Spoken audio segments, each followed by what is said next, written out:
আবার ফিরে আসলাম গল্পটির পরবর্তী অংশে।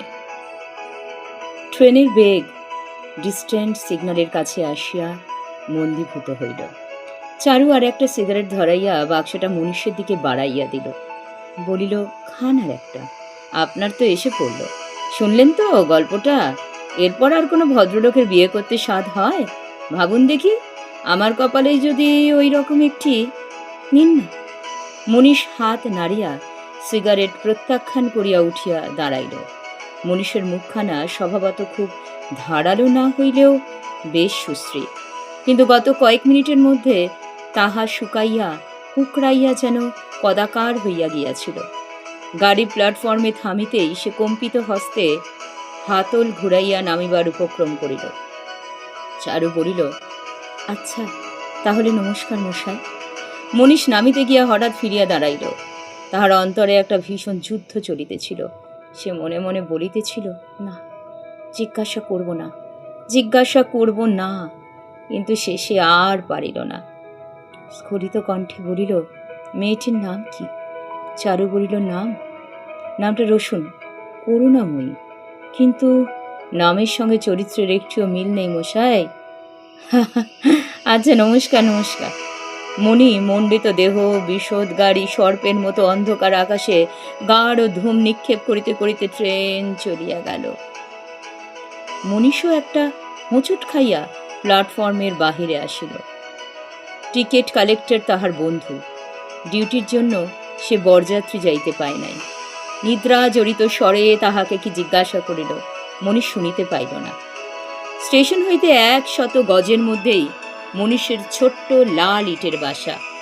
অন্ধকার পথ দিয়া একরকম অভ্যাস বসেই সে সেই দিকে চলিল। মাথার মধ্যে তাহার রক্ত ঘুরপাক খাইতেছিল। করুণা এই আজ 2 বছর ধরিয়া সে অন্যের উচ্ছিষ্ট নারীকে নিজের একান্ত আপনার স্ত্রী বলিয়া ভাবিয়া আসিতেছে। একদিনের জন্য সন্দেহ করে নাই যে করুণা তাহাকে ঠকাইতেছে। উফ, কি করুণা!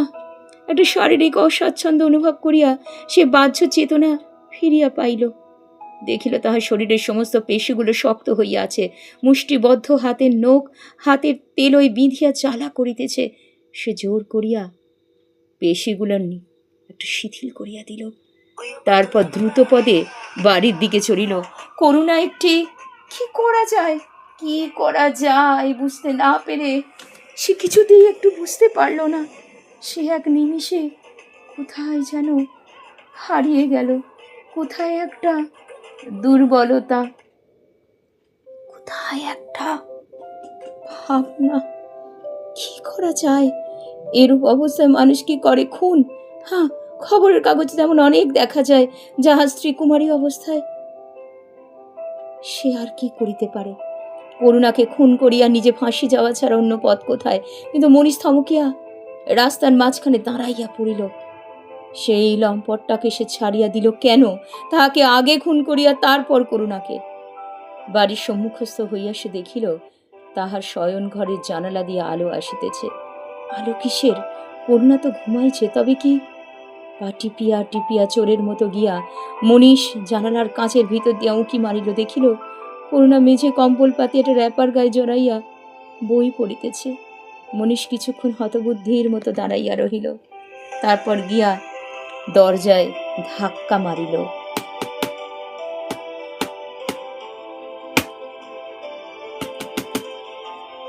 ছাপা বিকৃত স্বরে বলিল, দৌড় খোলো। করুণা দৌড় খুলিয়া দিতে মনীষ ঘরে ঢুকিয়া দরজায় খিল আটিয়া দিল। তারপর করুণার সম্মুখে গিয়া দাঁড়াইল। করুণা মৃদু হাসিয়া বলিল, আমি জানতাম তুমি এ গাড়িতে ফিরে আসবে, তাই শুইনি। মনীষের মাথার ভিতরটা যেন ওলট পালট হইয়া গেল। এই কথাগুলির পরিপূর্ণ অর্থ পরিগ্রহ করিবার শক্তি তাহার ছিল না। তবু সে অস্পষ্টভাবে অনুভব করিল যে ইহার বেশি আর কেহ কোনো দিন পায় নাই। প্রত্যাশা করিবার অধিকারও কাহারও নাই। নিশীথ রাত্রে তাহার জন্য করুণার এই নিঃসঙ্গ প্রতীক্ষা, ইহার তুল্য পৃথিবীতে আর কি আছে? করুণা সহসা সে 2 হাত বাড়াইয়া করুণাকে বুকে চাপিয়া ধরিল। এত জোরে ধরিল যে করুণার শ্বাসরোধের উপক্রম হইল। সে হাঁপাইয়া উঠে বলিল, কি মনীষ তাহা গলার মধ্যে মুখ গুঁজে অবরুদ্ধ স্বরে বইল, কিছু না, ট্রেনে আসতে আসতে বোধহয় ঘুমিয়ে পড়েছিল। উফ, এমন বিশ্রী দুঃস্বপ্ন দেখলুম, চলো শুই গে।